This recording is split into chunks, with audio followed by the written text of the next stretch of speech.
C'est d'abord une journée de commémoration, mais c'est aussi une journée de sensibilisation pour que le commun des mortels puisse savoir prendre en charge le patrimoine audiovisuel qui, par ailleurs, contient toute l'histoire, toute la culture d'un peuple. La thématique de cette année, c'est bien sûr découvrir, partager, se souvenir.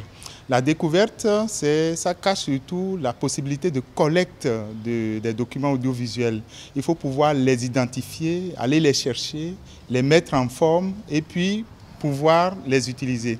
Le partage fait un clin d'œil à tout ce que nous avons comme dispositif de conservation, de diffusion, les plateformes numériques qui existent aujourd'hui qui permettent de partager pour que le maximum de personnes puissent accéder au contenu de ces documents audiovisuels. Et ce souvenir, c'est surtout le rôle de valeur probante que les archives conservent en général. C'est ça qui permet à la génération actuelle de pouvoir utiliser ces documents-là et de les passer aux générations à venir.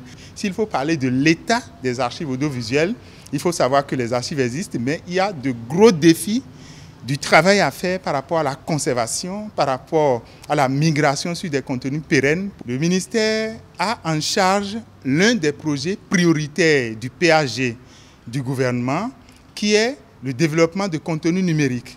Et l'un des sous-projets de ce volet-là, c'est la mise en place d'un centre national des archives audiovisuelles et de la presse. Et c'est un projet qui ambitionne de pouvoir collecter tout ce qu'il y a comme contenu audiovisuel au niveau national, les conserver et les valoriser et en faciliter l'accès. C'est un projet qui est très évolué. Nous avons la chance que le gouvernement soutienne ce projet-là financièrement. Je voudrais faire un appel en direction des professionnels des archives pour leur dire que, au-delà de ce que nous faisons déjà, je crois qu'il y a du travail à faire, que nous nous prenions un peu plus au sérieux, que nous puissions développer de nouvelles compétences et pouvoir prendre en charge de manière plus sérieuse nos archives.